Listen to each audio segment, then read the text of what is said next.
చూడండి, గుంట గరగర అంటే ఇలా ఉంటుంది అనమాట. ఫ్లవర్ చూడండి క్లియర్గా, ఇదిగో ఇలా ఉంటుంది ఫ్లవరు. ఇది గుంట గరగర.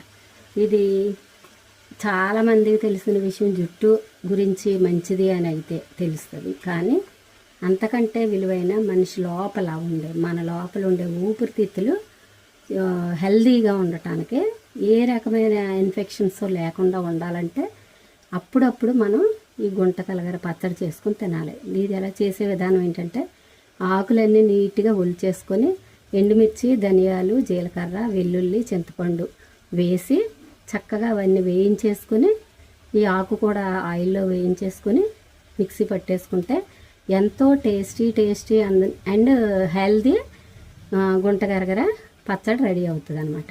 గుంట గలగర అంటారు కొంతమంది గుంట గరగర అంటారు. ఓకేనా?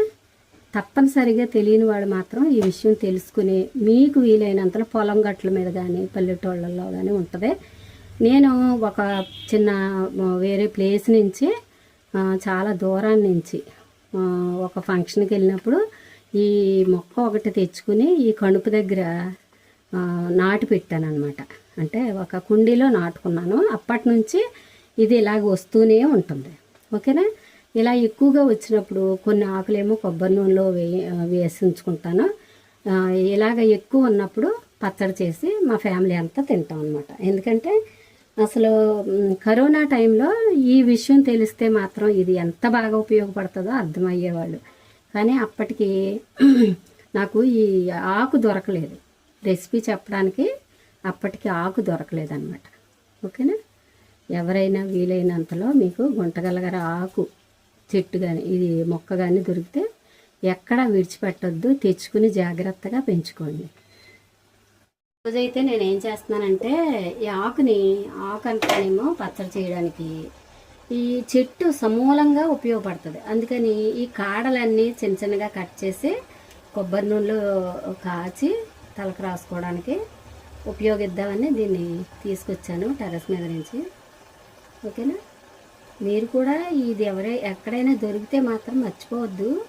పదే చెప్తున్నానని అనుకోవద్దు. ఆయాసం కానీ, ఉబ్బసం, లేకపోతేనేమో తర్వాత గాలి కొంచెం కొంతమందికి రెస్పిరేషన్ సరిగా ఉండదు, చూసారు వాళ్ళు. ఇది తింటే మాత్రం చాలా బాగా ఉపయోగపడుతుంది. అంటే ఎక్కువగా రెస్పిరేషన్ ప్రాబ్లం వస్తూ ఉంటుంది. కోల్డ్ కాఫ్ వచ్చినప్పుడు కానీ, కొంతమందికి మామూలుగా నడిచేటప్పుడు కానీ ఆయాసం అలా వస్తుంది కదా, అవన్నీ కూడా క్లియర్ అవుతాయి ఈ ఆకుతోటి. అంత అద్భుతమైన ఆకు అనమాట గుంట గరగర.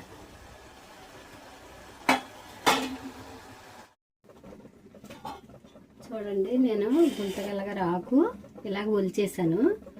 తర్వాత ఇది కాడలు ఇలా ఉంచాను అనమాట. ఇప్పుడు ఈ ఆకేమో పచ్చడి చేస్తాను. ఎండుమిర్చి, ధనియాలు, జీలకర్ర వేసి, ఇప్పుడు నేను ఈ కాడలు మాత్రం కొబ్బరి నూనెలో వేసి మరిగించుకుంటాను అన్నమాట. శీతాకాలం కదా, కొబ్బరి నూనె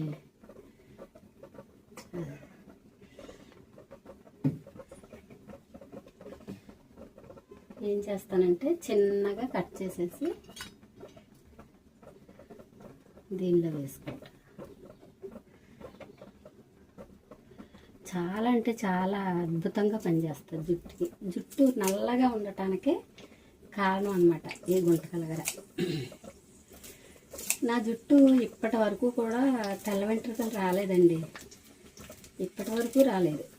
మా పిల్లలకి పెళ్ళిళ్ళు అయిపోయినాయి, అయినా సరే ఇప్పటికి ఇంకా నాకు తెల్ల వెంట్రుక రాలేదు. నేను తప్పనిసరిగా ఇలా చేసుకుంటాను. ఇది మెంతులు, తర్వాత ఒక్కొక్కసారి మల్లో వెద వేసి, ఒక్కొక్కసారి కలోంజి వేసి ఇలాగ తలకి పెట్టుకోవడం వల్ల మరి ఎందుకో నాకు ఇప్పటివరకు అయితే తెల్ల వెంట్రుకలు రాలేదు.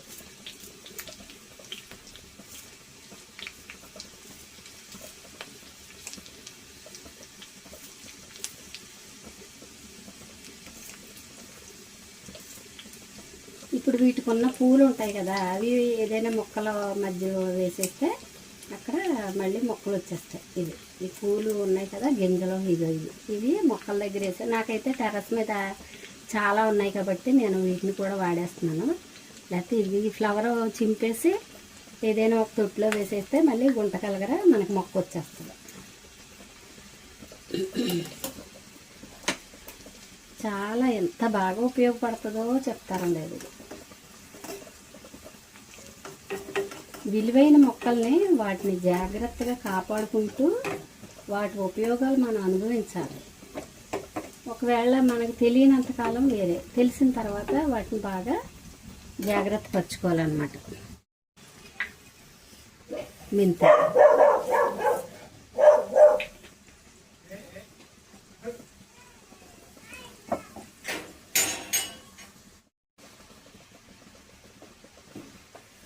ఇలాగా పూర్తిగా ఇది బాగా అంటే కొంచెం మాడినట్టు తయారయ్యే వరకు కూడా మనం వేయించుకుంటే బాగా పనిచేస్తుంది.